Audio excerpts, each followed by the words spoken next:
Isang magandang gabi po sa bawat isa. Ito po muli ang inyong kapatid, Brother Paul Dito Jose, pastor po dito sa Jesus Christ Baptist Church, Santa Maria, Bulacan.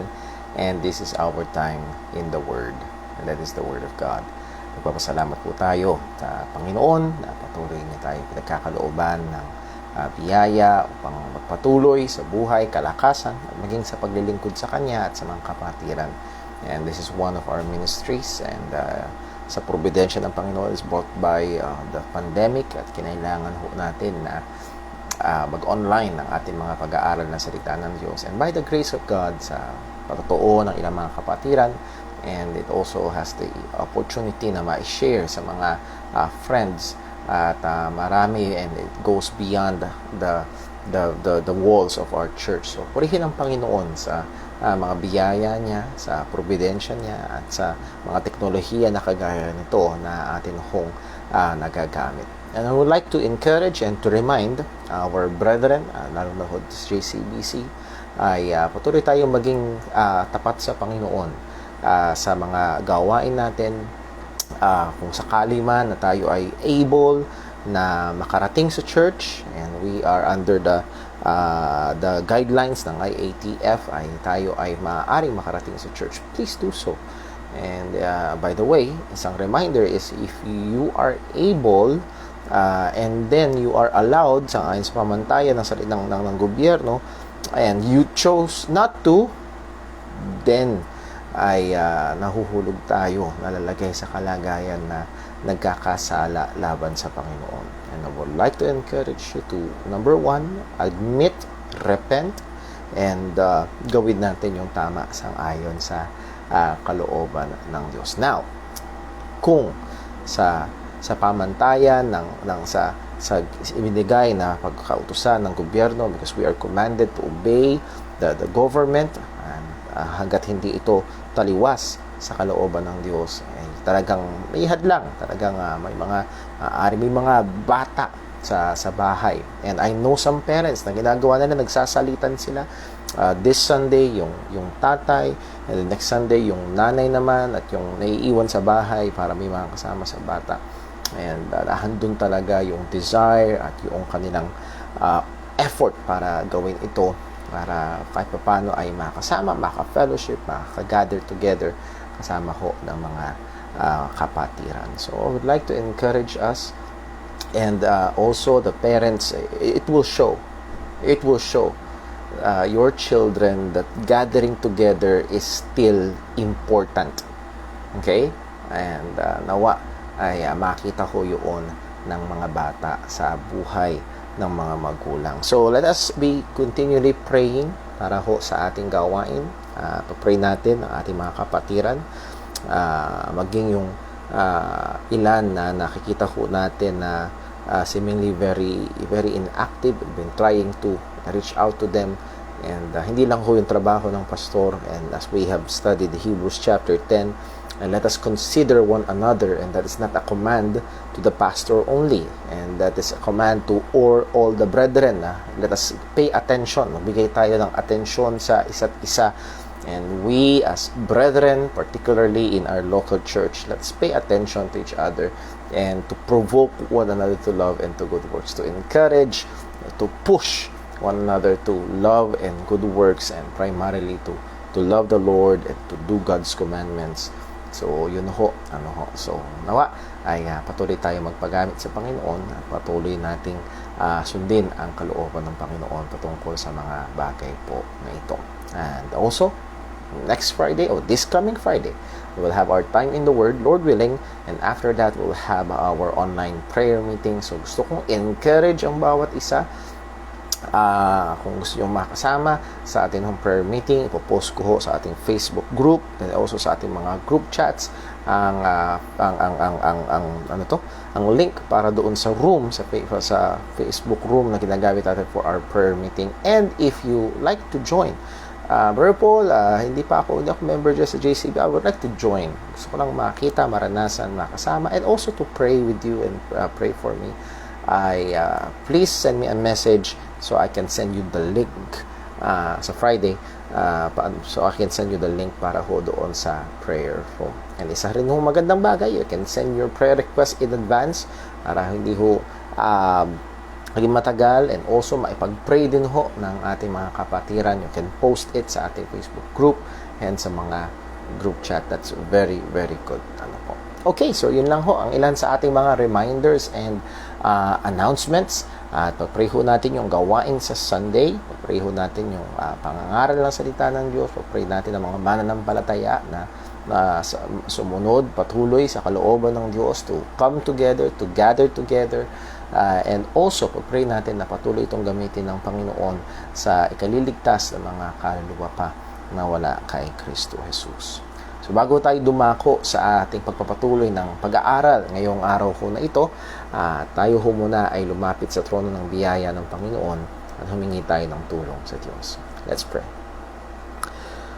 Panginoon naming Diyos, aming Ama sa langit, lumalapit kami sa iyo sa ngalan ng aming Panginoong Hesukristo, namatay para bayaran ang aming mga kasalanan, nalibing at muling nabuhay upang kami ay mabigyan ng katwiran.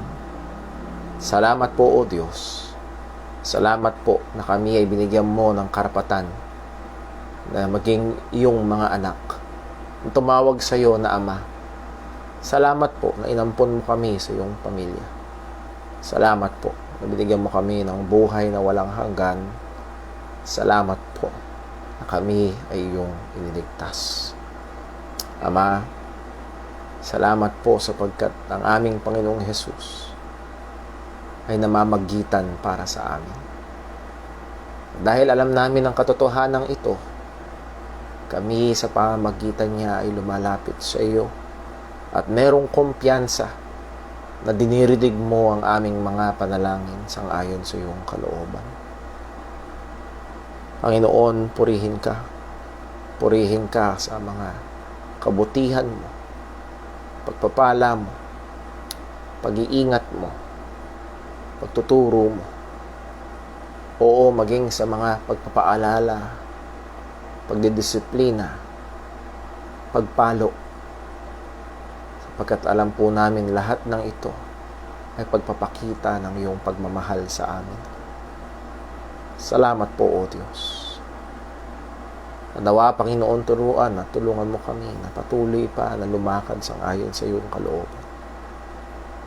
Mahubog sa wangis ng aming Panginoong Hesus.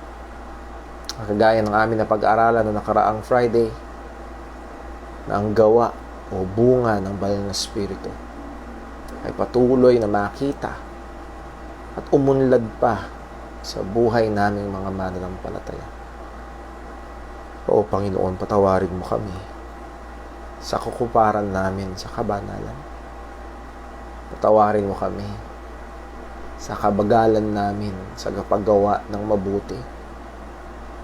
Patawarin mo kami hanggang sa mga panahon na hindi mainit ang aming puso. Andun ang katamaran. Oo, may mga pagkakataon na maaaring nandoon ang pagkalibang sa mga bagay sa libutang ito. Patawarin mo kami. Tulungan mo kami, Panginoon, na patuloy na mamuhay sa sanlibutan ito para sa kaluwalhatian. Tulungan mo kami na magtutuloy na maging instrumento ng iyong katwiran. Tulungan mo kami na patuloy na masalamin ang Ebanghelyo sa aming mga buhay. Muli, O Diyos, sa iyo kami umaasa. Bigyan mo kami patuloy ng lakas na magsumipag pa sa kabanalan, sa pananampalataya. At sa aming pag-aaral ngayong gabi, bigyan mo kami ng liwanag, bigyan mo kami ng kaalaman na hindi magpapayabang, kundi kaalaman na magpapabanal pa, kaalaman na patuloy na maglalapit sa amin sa iyo. Ingatan mo kami, O Diyos, at sa lahat ng ito, patuloy kang maluwalhati. Tulungan mo po ako bilang tagapagturo. Palain mo po ang bawat isa at gamitin mo ang lahat ng ito sa kapurihan ng iyong dakilang pangalan. Patawad po sa aming mga pagkakasala laban sa iyo. Lahat ng ito Sa namin dinadalangin sa pamamagitan ng aming Panginoong Hesukristo. Amen. Nais ko kayong muling anyayahan sa aklat ho na sinulat ni Pedro sa 2 Peter. And we are going to these passages na familiar na ho sa atin. And for us just to be reminded kung bakit ho natin pinag-aaralan ang paksa na meron tayo which is marks of a true saving faith. Mga marka ng tunay na nagliligtas na pananampalataya o marka ng totoong Kristiyano. Another way of saying it, paano ko ba masasabing ligtas nga ako? Kamakailan lamang, I have a fellowship with a fellow pastor na siya kayo naka-encounter ng mga papakilalang Kristiyano but their basis of and claim of being a Christian is a mere profession. Basta nag-profess, basta nag-pray ng isang panalangin, and that's it. And no more examining, no more giving diligence to make calling and election sure. And that's what we're gonna read again sa sinulat ho ni Apostol Pedro, 2 Peter chapter 1. Ang sabi niya sa verse 10, "Wherefore the rather, brethren, give diligence to make your calling and election sure. For if we do these things, ye shall never fall." So let me just again clarify what we're studying about is assurance of salvation, not security. Being sure of our calling and election. That's another way of saying it. Being sure that we are saved.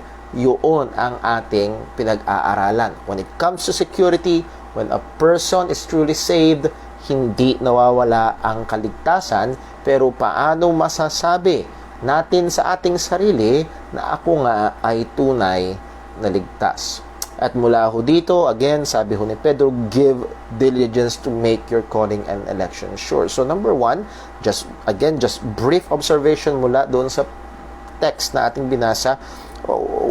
There's an effort.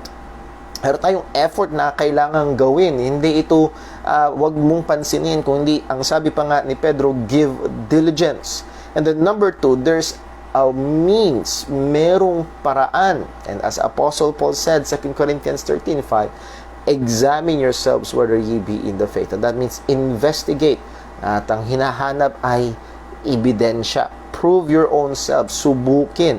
Merong paraan para subukin ito, at ang ating tanging paraan ay hindi tayo gagawa ng ating sariling paraan kung ano ang sinasabi ng salita ng Diyos. And we've been going through scriptures kung ano ba ang paglalarawan ng isang tunay na Kristiyano. Let me just give an example. Halimbawa, sinabi ko sa inyo, may 4 na paa, may mahabang buntot, may matulis na nguso, may patulis na tenga.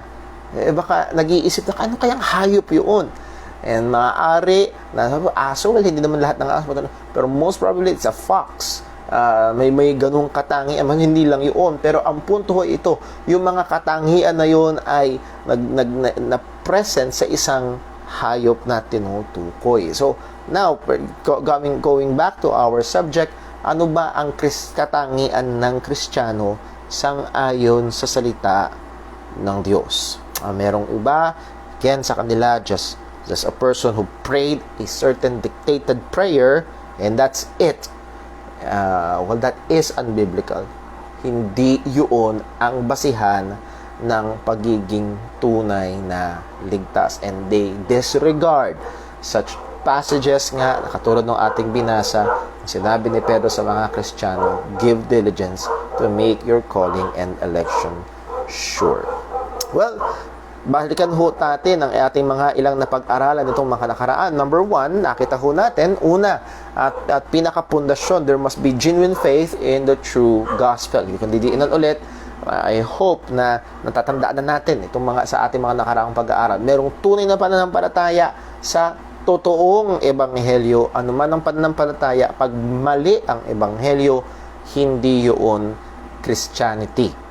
Number 2, there is a change in the heart. Merong pagbabago sa puso. Una, mamahalin niya ang Diyos, and pangalawa, mamahalin niya ang kapatiran.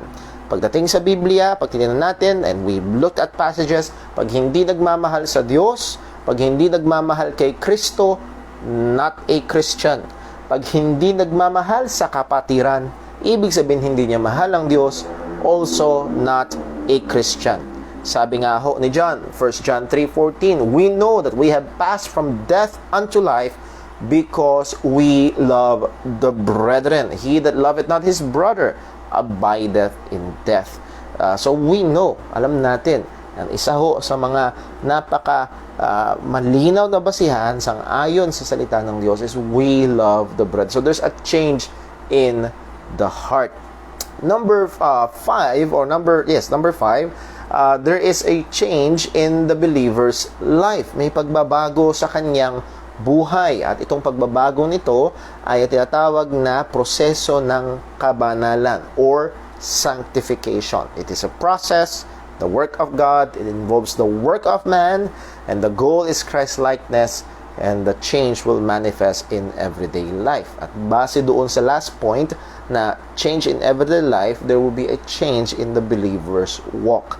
Merong pagbabago sa paraan ng kanyang paglakad. Paano nilarawan ni Apostol Pablo ang mga Kristiyano? Romans 8 verse 1. There is therefore now no condemnation to them which are in Christ Jesus. So, anong itsura ng mga na kay Kristo Jesus na wala ng anumang hatol? Who prayed the sinner's prayer? No. Ang sabi ho ni Pablo, who walk not after the flesh, but after the Spirit. At diniinan natin, ito ay description, not condition. Ang isang tunay na kay Kristo Jesus, ang description niya ito, he is walking after the Spirit and not after the flesh. So, may pagbabago sa kanyang lakad. And actually, yung ating pinag-aralan last time, Friday, and today, will be will expound this point. And as we've said earlier, ito ho ay, itong mga puntos na ito ay talagang intermingle, magkakasama-sama ito. Hindi ito basta magkakahiwalay, magkakakonekta ang mga punto ho na ito. So there will be a change in the believer's walk. So let me just pause here for a while. If you will step back and examine your life, how are you living your life? Paano ka nabubuhay? Will it be characterized by living after the flesh? Ang sinusunod mo lang ay pita ng laman? Well, that will be a description ng Ephesians chapter 2 verse 2, being dead in trespasses and sins, and also verse 3. Yun ay larawan ng hindi pagiging Kristiyano. Pero walking after the Spirit, yun yung makikita natin ho mamaya sa atin hong pag-aaral. So, how is your life? How is your walk? So, kung may lumapit na isang tao at maaaring siya'y mayroong tanong, sasabihin niya, Brother Paul, parang hindi ko malaman, ligtas ba ako o hindi? Well, isang kailangang bigyang pansin at imbestigahan is the way he walks. Yung karaan ng kanyang pamumuhay. It may be evidence kung ano ang kanyang tunay na spiritual na kalagayan. Kaya mahalaga, hindi kondisyon ang paglakad sa Espiritu para maligtas. Kung hindi, ito ay indikasyon. Huwag nating pagkakamalian. Pag ginawa mo itong kondisyon, that is a twisted gospel, that is not Christianity at walang kaligtasan. Kung hindi ito ay description, ito ang sang-ayon sa salita ng Panginoon. Number 7, there will be a change in the believer's relationship with the Word. From a rebel to now, submission. Dati rebelde laban sa salita ng Diyos, ngayon ay nagpapailalim at ginugusto ang salita ng Panginoon. Number 8, There will be a change in the believer's relationship with the world. Sabi ni John sa 1 John 2 verse 15, love not the world, neither the things that are in the world. If any man love the world, the love of the Father is not in him. At hindi nagbigay ng lugar para may kublihan ang tao. Hindi nagbigay si John ng lugar kublihan. Kung sabi niya, if any man, even a pastor, he is loving the world. Ang sabi ni John, the love of the Father is not in him. And that is, sa 1 John, God's love is God's saving love. If he is loving the world, living for the things of the world, living for the world, sang-ayon sa salita ng Diyos, hindi siya Kristiyano. Again, ang Kristiyano ay ito, namumuhay sa sanglibutan para sa Panginoon. Okay? That is the biblical Christianity. Number 9, nakita ho natin, there will be a fellowship with other, number 8 pala, sorry, mali na yun, nagkamali na ako sa number ko. There will be fellowship with other believers. Again, almost, well, what do you expect? If you love the brethren, there will be fellowship with the brethren. Pero again, maraming mga nagpapakilalang Kristiyano claiming to be believers na talagang nagbabaliwala sa consistent, faithful fellowshipping and ministering to other saints. Ano ho? Yes, hindi limitado sa lokal na iglesia, pero dito ang una. Dito ang prioridad sa lokal na iglesia. Nakita natin sa testimony ng early church sa Book of Acts. Dahil sa mga sulat ng mga apostol sa mga New Testament churches. Nakita natin sa mga one another passages. One another. Ibig sabihin, they are meeting constantly, gathering together and able to minister one to another.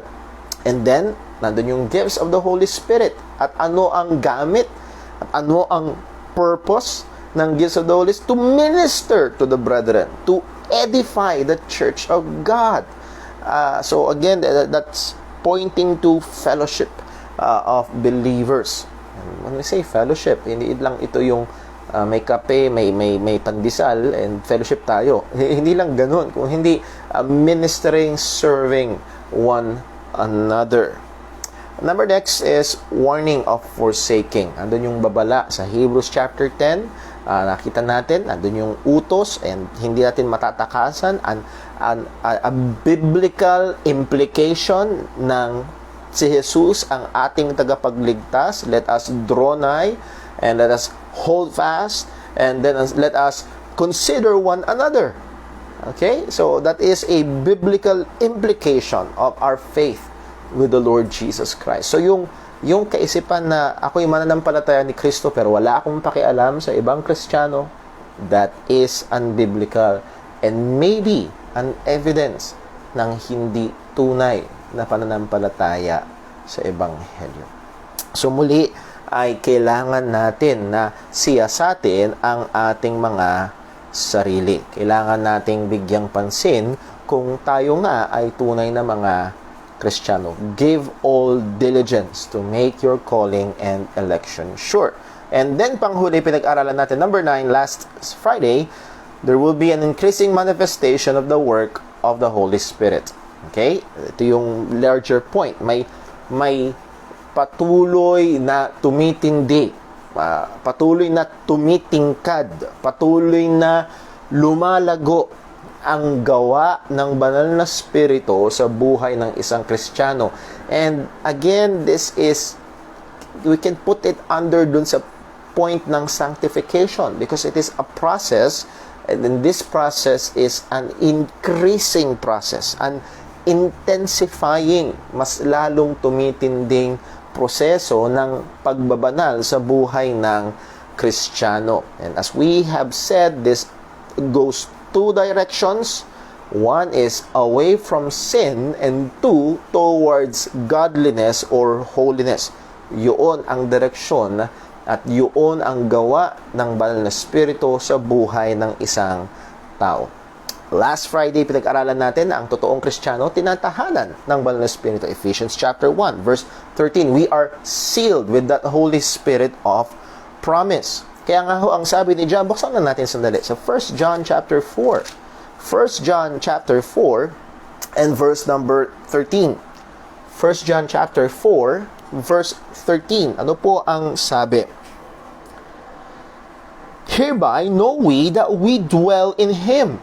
And again, the book of 1 John is very helpful dito ho sa ating pag-aaral because ang purpose talaga ni John ay para malaman natin na tayo nga iligtas. Sinabi niya sa 1 John 5:13, if you know the verse, these things I have written unto you that believe on the Lord, on the name of the Son of God, that ye may know that ye have eternal life. That's the very purpose ng book of 1 John. At ang sabi niya dito sa chapter 4 verse 13, hereby know we that we dwell in Him. And again, this is just another way of saying that we dwell in Him, we have a relationship with Him, we are saved. Paano natin nalalaman? Sa pamamagitan daw nito. Ano ito? Sabi niya, because He hath given us of His Spirit. Sapagkat ibinigay niya sa atin ang kanyang banal na Espiritu. So, isa sa mga marka at isa sa tungtungan ng kasiguruhan ng kaligtasan ng isang totoong Kristiyano ay ang presensya ng banal na Espiritu. Now, sang-ayon sa Bible, paano ko malalaman na present ang banal na Espiritu? Maya-maya, makikita ho natin yung danger na kinalalagyan ng marami. Ang punto ho dito ay ano? Makikita natin ang gawa ng banal na Espiritu sa pamamagitan ng paglakad natin sa ating pamumuhay. Going back sa Romans chapter 8 verse 1, there is therefore now no condemnation to them which are in Christ Jesus, who walk not after the flesh, but after the Spirit. So, believers walk after the Spirit. At sa lengguwahe ni Pablo, isa sa mga ginagamit niya, not just walk, but being led by the Spirit. Now, let me just sound a warning. Sapagkat marami na mga nagpapakilalang so-called Christian churches today, ang kanilang focus ay doon sa mga spectacular workings of the Holy Spirit. Not the normal, but the spectacular. Ang gusto nila yung parabang in grande. Okay? Yung mga nakakagulat. Ang hinahanap nila ay mga sign gifts, mga speaking in tongues, mga miracles, at di umano, yung mga claim na speaking in tongues, claim ng miracles, claim ng mga signs and wonders. At ang gawa ng banal na Espiritu, ito yun. Actually, napakadelikado ng ganung approach. Let's just go to Matthew 24. Just for a warning. Now, I'm not saying wholesale na nagsasabi ng mga ito ay definitely not Christian agad. No. Pero nahandoon ang matinding danger. Sapagkat ang sabi ho mismo ni Jesus sa Matthew 24. Matthew chapter number 24, verse number 23. Matthew 24, verse 23. Again, ang daming mga churches ngayon nagsasabing, because we do these signs, we do these miracles, kami nga ang sa Panginoon. Well, ang sabi sa Matthew 24, verse number 23, then if any man shall say unto you, lo, here is Christ, or there, believe it not. Kung may magsasabi sa inyo, nandito si Kristo. At lalo na kung may nagkiklaim na sila ang Kristo. Sila ang appointed son. Verse 24, for there shall arise false Christs and false prophets. And what will they do? And shall show great signs and wonders, insomuch that if it were possible, they shall deceive the very elect. If it were possible, but it is not possible because the elect are kept by the power of God. Now, ang punto ay ito. Hindi safe at hindi matalinong pagbasihan ang mga spectacular signs. Because in the last days, false Christs and false prophets will do spectacular signs. So, ahirap kapag doon, delikado, isang napakadulas na kalagayan at posisyon kapag doon natin itinayo. Ang aming grupo, nandun yung mga spectacular signs. Very, very dangerous. Very, very dangerous. Ang tungtungan ng tunay na pananampalataya ay ang katotohanan. That is the basis. So again, sinound ko lang yung warning na ang paglakad sa Espiritu Santo, ang pagiging led by the Spirit of God in the Word of God is not pertaining to, at least do sa mga passages na tingnan natin, not pertain to that spectacular, wonder-working, sign-working, tongues-speaking gifts. No, hindi po yun. Well, Brother Paul, kung hindi yun, and then as we have said, dalawang direksyon. Tingnan natin last Friday, yung unang direksyon, it leads to holiness. It leads to godliness. Being led by the Spirit is being led to more and more godliness. Pag pinangungunahan ka ng banal na Espiritu, ito ay patungo sa mas pabanal at pabanal pang pamumuhay. Anong sabi ho ng Galatians? Galatians chapter 5 verse 8. Galatians chapter 5 and verse number 8. Dito ho umikot yung ating pag-aaral last time. Ang sabi ho, not 8, 18. Galatians chapter 5 verse 18. But if ye be led by the Spirit, ye are not under the law.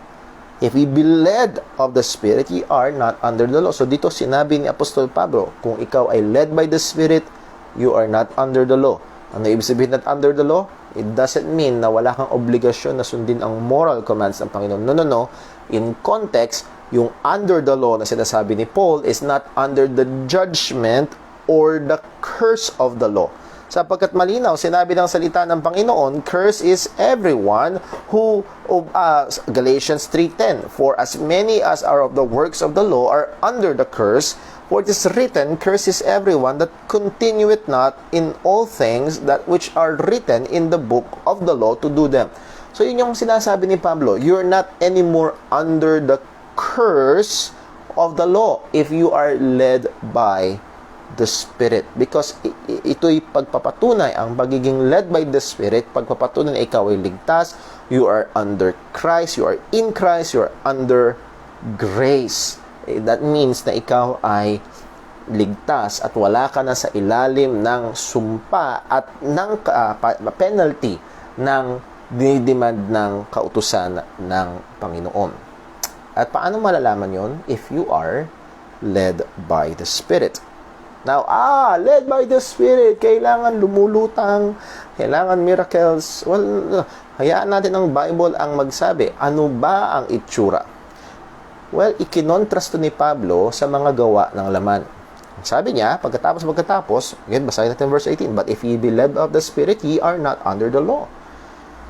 Now, the works of the flesh are manifest, and which are this: adultery, fornication, uncleanness, lasciviousness, idolatry, witchcraft, hatred, variance, emulations, wrath, strife, seditions, heresies, envyings, murders, drunkenness, revelings, and such like.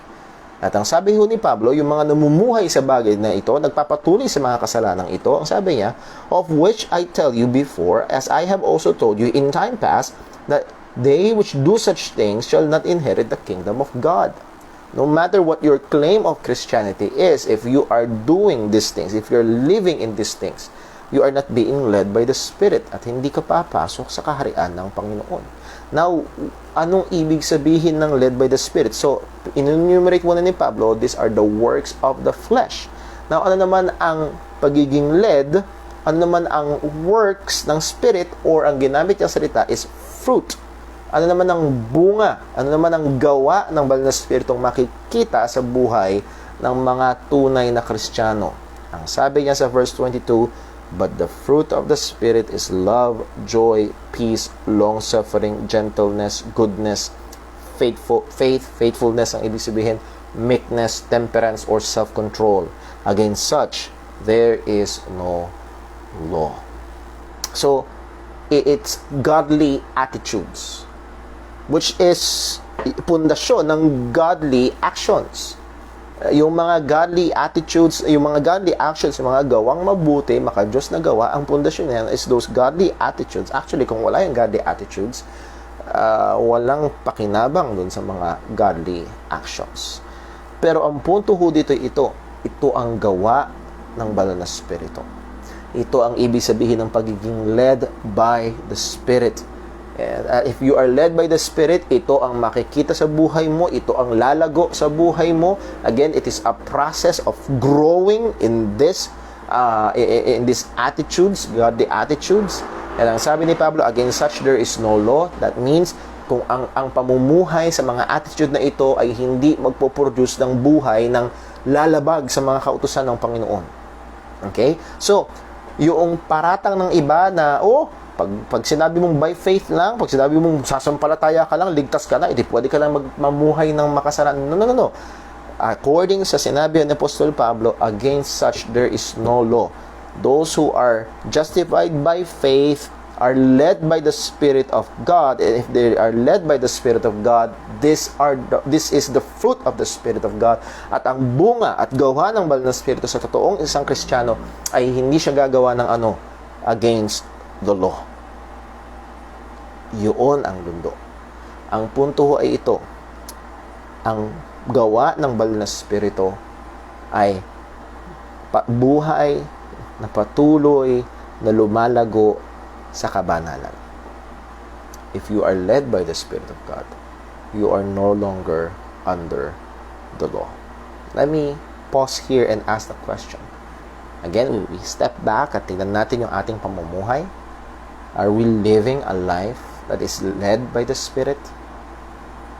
Nabubuhay ba tayo ng isang buhay na pinangungunahan ng banal na Espiritu?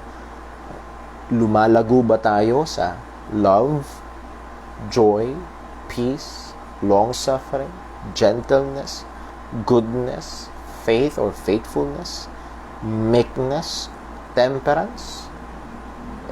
In one way of saying, lumalago ba tayo sa pagiging maka-Diyos?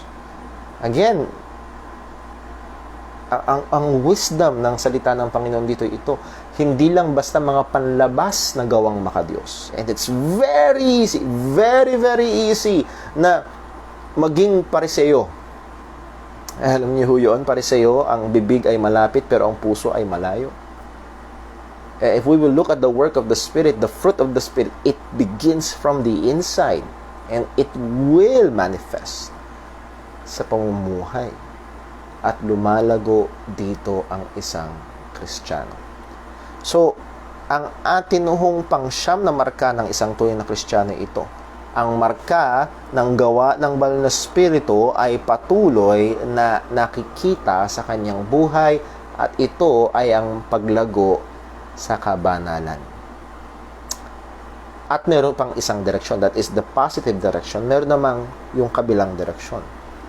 Makikita, and this is the 10th mark, ang marka ng isang tunay na Kristiyano, there will be a mortification of indwelling sins.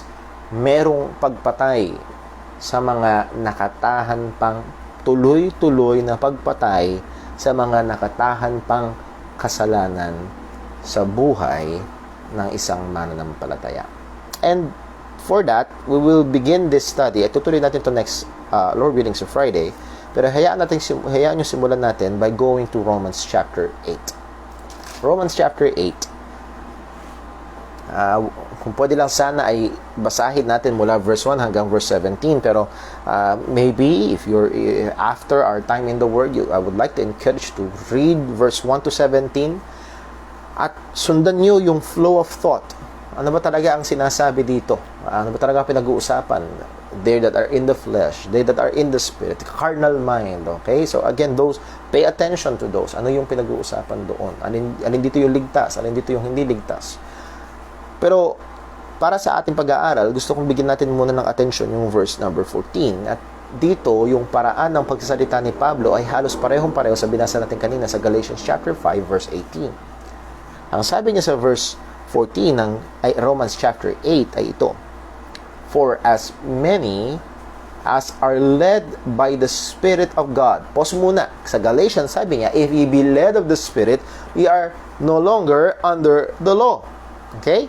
That means you're saved. At ito rin yung sinasabi niya sa Romans 8 verse 14, for as many, and nilagyan niya ito ikinulong niya ito kung gaanong karami. Hindi kung gaanong karami ang membro ng Baptist Church, hindi kung gaanong karami ang membro ng isang partikular na relihiyon. Ang sabi niya rito ito, for as many as are led by the Spirit of God. So here we are again, the leading of the Spirit of God. At ang sabi niya ito, for as many as are led by the Spirit of God, they are the sons of God. Again, Paul is saying the same thing. Ang mga hindi na nasa ilalim ng hatol at ng sumpa ng kautusan ay yung mga pinangungunahan ng banal na Espiritu. Ang mga pinangungunahan, kung sino ang pinangungunahan ng banal na Espiritu, sila nga ang mga anak ng Diyos. Sa context sa Galatians, ano ang pinakita ni Apostol Pablo na pangunguna ng banal na Espiritu? As we have seen, godly attitudes that will result to godly living. Nag-i-increase sa godly attitude. Nag-i-increase sa godly living. Pagdating sa Romans chapter 8, verse 14, paano naman pinakita ni Pablo dito? Ano naman ang itsurang pininta niya ng pinangungunahan ng banal na Espiritu? Let us keep on reading. Verse 14, for as many as are led by the Spirit of God, they are the sons of God. Verse 15, for ye have not received the spirit of bondage again to fear, but ye have received the Spirit of adoption, whereby we cry, Abba, Father. So, hindi na tayo ay inampun sa pamilya ng Panginoon, kaya tayo tumatawag sa Diyos na ating Ama. Pero anong itsura ng paglakad nito? Well, makikita natin, hindi pagkatapos, kundi bago niya sinabi na as many as are led by the Spirit of God, they are the sons of God. At magandang gawin ho natin dito ay simulan natin sa verse number simulan sa verse number 9. Simulan sa verse number 9. Ano po ang sabi ni Pablo? But ye are not in the flesh. Okay? Unawaan natin, sino yung ye? Kausap ni Pablo, mga Kristiyano sa Roma. Sabi niya sa mga Kristiyano sa Roma, ye are not in the flesh. Why? Because sabi sa verse 8, so they that are in the flesh cannot please God. So sino yun? Those are the unsaved. They are in the flesh, living after the flesh. Okay? They are unsaved. But ye, believers, are not in the flesh, but in the Spirit. Well, paano kung masasabing ako ay nasa Spirito? Kailangan ba lumulutang? Kailangan ba feeling high? Kailangan ba naglumiliwanag ka? Well, no. If the but in the Spirit, it so be that the Spirit of God dwell in you. Well, paano masasabing ikaw ay nasa Spirito kung nakatahan sa iyo ang Espiritu Santo? Paano mangyayari nakatahan sa Espiritu Santo? If we believed in the gospel. Sabi sa verse 9, if so be that the Spirit of God dwell in you, now if any man have not the Spirit of Christ, he is none of his. Wow! Sabi ni Pablo, if any man have not the Spirit of Christ, he is not Christ. Hindi siya pagmamayari ni Kristo, hindi siya tupa ni Kristo. Pag namatay siya, hindi siya uuwi kay Kristo. At pag dumating si Kristo, hindi siya kukunin ni Kristo. Kasi hindi siya pagmamayari ni Kristo. Sapagkat ang tanda ng pagmamayari ni Kristo ay ang banal na Espiritu ng Panginoon. Ano ang sabi ho ni Apostol Pablo ho dito? Sabi niya, but if Christ be in you, kung si Kristo ay nasa iyo, again, that is the dwelling of the Holy Spirit. If Christ be in you, the body is dead because of sin, but the Spirit is life because of righteousness. Yes, ang katawan mamamatay pa rin, nandun pa rin ang epekto ng kasalanan, pero handun pa rin ang kaligtasan. The righteousness that is imputed sa atin. Verse 11, but if the Spirit of Him that raised up Jesus from the dead dwell in you, He that raised up Christ from the dead shall also quicken your mortal bodies by His Spirit that dwelleth in you. Now, huwag ka mag-alala. Kung ang katawan ay mamamatay pa rin dahil sa epekto ng kasalanan, may pangako ang Panginoon sa mga mananampalataya na maging yung katawan na yun ay bubuhay muli ng Panginoon. That's why isa ko sa mga dinidinan namin dito sa JCBC, hindi lang I understand the language. Niligtas ng Diyos ang iyong kaluluwa. Niligtas ni Jesus ang kanilang mga kaluluwa. But hindi lang ang kaluluwa ang niligtas ni Jesus. Niligtas ni Jesus ay yung buong tao. And it includes the body. At ang sabi dito, huwag kang mag-alala, yes, mamamatay ang katawan dahil sa kasalanan, pero kung talagang nasa iyo si Kristo, yung katawan na yon, bubuhayin muli. Bubuhayin muli. Sa pamamagitan ng kapangyarihan ng banal na Espiritu na bumuhay din muli sa ating Panginoong Kristo. Ngayon, anong lundo nito? Kung ito ay totoo, kung talagang ikaw ay na kay Kristo, ang banal na Espiritu ay nasa iyo, ikaw ay kay Kristo at siya ay sa iyo, anak ka ng Diyos, Kristiyano ka. Verse 12, therefore, brethren, we are debtors not to the flesh, to live after the flesh. Kaya ngayon, mga kapatid, kung tayo tunay na Kristiyano, tinatahad ng banal na Espiritu, we are debtors. May utang. Now, ang pinapatungkulan dito, ginamit ni Apostol Pablo yung word na debtor, at ang diyan dito is obligation. Pag may utang ka, may obligasyon ka. At ang sabi ho ni Apostol Pablo, we are debtors not to the flesh. Wala na tayong obligasyon. Kung tayo ay Kristiyano na, minamarkahan ng nakatahan sa atin ng banal na Espiritu ng Panginoon, sumampalataya tayo sa Ebanghelyo, wala na tayong obligasyon sa laman para mabuhay para sa laman. Tapos na ang obligasyon natin sa laman. Hindi na tayo alipin ng kasalanan, tayo ay alipin na ng Diyos. Romans chapter 6. At ang sabi ng Apostol Pablo dito ay ito, verse 13.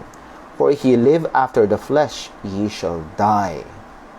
But if ye through the Spirit do mortify the deeds of the body, ye shall live. Again, ang sabi ng Apostol Pablo ito, dahil sa katotohanan na ikaw ay kay Kristo at ang banal na Espiritu na nakatahan sa iyo, wala ka ng obligasyon na mamuhay sa laman. Pero kung ikaw ay mamumuhay sa laman, if you will live after the flesh, ye shall die. Kung ikaw ay mamumuhay sang-ayon sa laman, ito ay pagpapakita na hindi ka tunay na ligtas. Again, anong itsura? Verse 1. There is therefore now no condemnation to them which are in Christ Jesus, who walk not after the flesh. So if you're walking after the flesh, it just shows that you are not in Christ Jesus. And you will die. At dito sa context itong sa Romans, sa part ito ng Romans chapter 8, ang pinapatungkol itong death is not just die and physical death, pero pinapatungkolan dito is eternal death. Condemnation. Hindi ka ligtas at patungo ka sa kapahamakan if you are living after the flesh.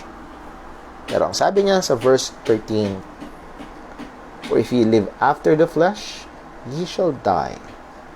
But if ye through the Spirit do mortify the deeds of the body, ye shall live. Kung ikaw ay mabubuhay sa laman, sinusunod ang pita ng laman para sa laman, sa kagustuhan ng laman, ikaw ay patay sa kasalanan at ikaw ay mamamatay at pupunta sa kapahamakan. Pero, kung ikaw sa kapangyarihan ng banal na Espiritu na nakatahan sa iyo, kung ikaw ay tunay na Kristiyano, ang sabi ni Pablo, kung pinapatay mo ang mga gawa ng laman. Ano itong mga gawa ng laman? And we just read about it in Galatians chapter 5, verse 18, 19, 20, 21. That is the works of the flesh. That is sin. Kung pinapatay mo ang mga kasalanan na gawa ng laman, ang mga kasalanan nakatahan pa sa laman. Anong sabi? Ikaw ay mabubuhay. Meaning, ikaw ay merong tunay na kaligtasan. Ang punto ho ito, mga kapatid, at if natin tatapusin, ang larawan ng Kristiyano sa Biblia ay hindi larawan ng isang taong walang kasalanan. Ang larawan ng Kristiyano sa Biblia ay ito, isang taong nakikipagpatayan sa kasalanan, na nakatahan sa Kanya. So we are not looking for a perfect, sinless life, but a true Christian. Ang isang totoong Kristiyano, hindi siya Hindi siya papasok sa langit ng napakalinis sa kanyang sarili at walang dungis. Yes, alam natin na hugasan tayo ng dugo ni Kristo. Pero ang isang Kristiyano ay papasok sa langit na bugbog. Nakipagbatayan, nakikipaglaban, engaged in a daily battle against indwelling sin. And let me remind, hindi dun sa nakatahang kasalanan sa ibang kapatiran, kundi sa nakatahang kasalanan sa sarili nating laman. If we, through the Spirit, do mortify the deeds of the body, ye shall live. Bakit po? Ito ang katangian ng isang totoong Kristiyano. Lumalago siya sa kabanalan. Pero yung kasalanan, pinapatay niya.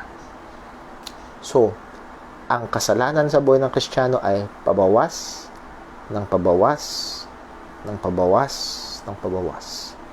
At ang kabanalan ay palago, ng palago, ng palago. Nakikita ang gawa ng banal na Espiritu. And Paul said it this way, for as many as are led by the Spirit of God, they are the sons of God. And from the book of Romans chapter 8, anong itsura ng led by the Spirit? If you through the Spirit mortify the deeds of the body, pinapatay ang kasalanan, nakikipaglaban sa kasalanan. Sa Galatians chapter 5, anong itsura? The fruit of the Spirit is love, joy, peace, long-suffering, gentleness, and so on. Godly attitudes, holiness. Yun ang manifestasyon ng banal na Espiritu. Yun ang pangunguna ng banal na Espiritu sa buhay ng isang totoong Kristiyano. So again, as I've said kanina, ito ay actually nasa ilalim ng punto ng sanctification. Pabanal ng pabanal. Ito ay proseso. At ang prosesong ito, sa biyaya at kapangyarihan ng banal na Espiritu, pinapatay ang kasalanan. Pagpatay sa kasalanan, nakatahan pa sa atin. At pagsusumikap, paglago sa kabanalan. The work of the Spirit in the life of the believer. So this is number 9 na marka. Number 9, the work of the Spirit is manifest by increasing godliness. Number 10, the work of the Spirit is manifest by the mortification of sin. Yun yung dalawang marka. Nakikita ang gawa ng banal na Espiritu, dumaragdag, lumalago sa kabanalan. Nakikita ang gawa ng banal na Espiritu, patuloy na nakikipaglaban sa kasalanan. Patuloy na and Paul used a very strong word, mortify. Kill. Ang Kristiyano ay seryoso sa pagpatay sa mga nakatahan pang kasalanan. Again, let us examine our lives. Una, kung tayo ay Kristiyano na, are we still growing? Mamaya ay nandun na tayo sa katamaran, nandun na tayo sa we fall into the sin of very dangerous contentment. Okay na to. Okay na tong sapat na yung kabanalan ko. Katanggap-tanggap na sa mga tao sa paligid ko. Mukha na akong Kristiyano sa kanila. Okay na to. Sapat na yung pagpatay ko sa kasalanan. Hindi na masyadong halata sa buhay ko. That is very dangerous. Let us be reminded, as I am and we should be reminded sa mga text na ito, na ang Kristiyano ay hindi tumitigil, patuloy na engaged sa pagpatay sa nakatahang kasalanan at paghabol, pagsusumikap sa kabanalan ng buhay. Ito ay marka ng isang tunay na mananampalataya. Give all diligence to make your calling and election sure. Nawa, ang mga pag-aaral natin ito, Lord willing, this coming Friday ay medyo mas i-expound pa natin ito. Hopefully, I desire to give us some helps on maybe some practical steps. How? Paano ito? That would be very needful para sa atin. And more or less, meron pa tayo sigurong 2 o 3 lesson about marks of a true Christian. If you have questions, o kahit reklamo, and sa tingin nyo, kung merong mali, or may malabo, merong kulang, merong tanong, you can message me, at sa biyaya ng Panginoon ay i-deal po natin yung mga bagay po na yan. I love you all and I miss you all. Nawa, patuloy na makita ang mga marka ng pagiging Kristiyano sa ating mga buhay. Let's pray. Panginoon naming Diyos, sa aming Ama sa langit, naming pinupuri ka, salamatan ka sa mga katotohanan ito. Salamat po na merong liwanag, na merong katotohanan kaming tungtungan. Hindi kami nakaasa lang sa aming damdamin o sa aming paningin o sa opinyon ng mga tao sa aming paligid, kundi maisusukat namin ang aming mga sarili sang-ayon sa iyong salita. Salamat po, Panginoon. Salamat po sa dakilang katotohanan na nakatahan sa amin ng banal na Espiritu. O anong kagalakan. O anong pribilehiyo. Kaming mga hindi karapat-dapat ay templo ng banal na Espiritu mo. Kaakibat din ito, Panginoon, responsibilidad. Patuloy kaming magsumikap sa biyaya mo, sa kapangyarihan ng banal na Espiritu. Magsumikap sa kabanalan ng buhay. Nagmumula sa mga makadiyos na kalooban, pag-ibig, kagalakan, kapayapaan, lahat ng gawa ng banal na Espiritu ay makita sa aming mga buhay. O Panginoon, maawa ka po. Huwag mo kaming hayaan na makontento sa pamantayan ng tao. Kundi magsumikap kami sa pamantayan ng iyong salita. At hindi lang yun, O Diyos, aming responsibilidad na patayin ang mga nakatahan pang kasalanan. Oo, Panginoon, alam namin kung gaano kami kahina. At maraming beses na naming sinubukan sa aming sariling lakas at nasumpungan namin na wala kaming magagawa. Pero salamat dahil nakatahan sa amin ang banal na Espiritu at sa kapangyarihan ng banal na Espiritu na iyong binigay sa amin ay may paraan, may kapangyarihan na patayin ang mga nakatahang pangkasalanan. Salamat po, O Diyos, sa mga paalala mo. Tulungan mo kami na lalo pang maging marahas laban sa mga kasalanan na nakatahan pa sa amin.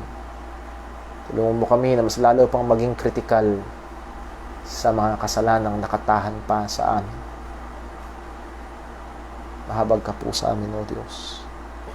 Gamitin mo ang mga katotohanan ito na magtulak sa amin sa mas seryoso pang paghabol sa kabanalan, pagkamuhi sa kasalanan.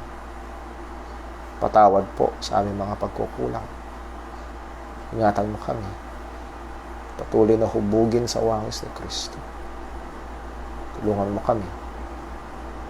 Lahat ng mga na ito, mauwi ang papuri at kalawalhatian sa pangalan mo.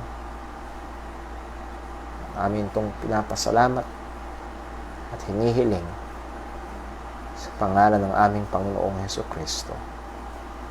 Amen. Muli mga kapatid, maraming salamat po.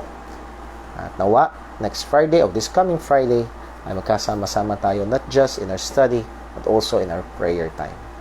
God bless po. Ingat po tayong lahat. Patuloy tayong magpagamit sa Diyos bilang mga instrumento ng kanyang katwiran. Magandang gabi.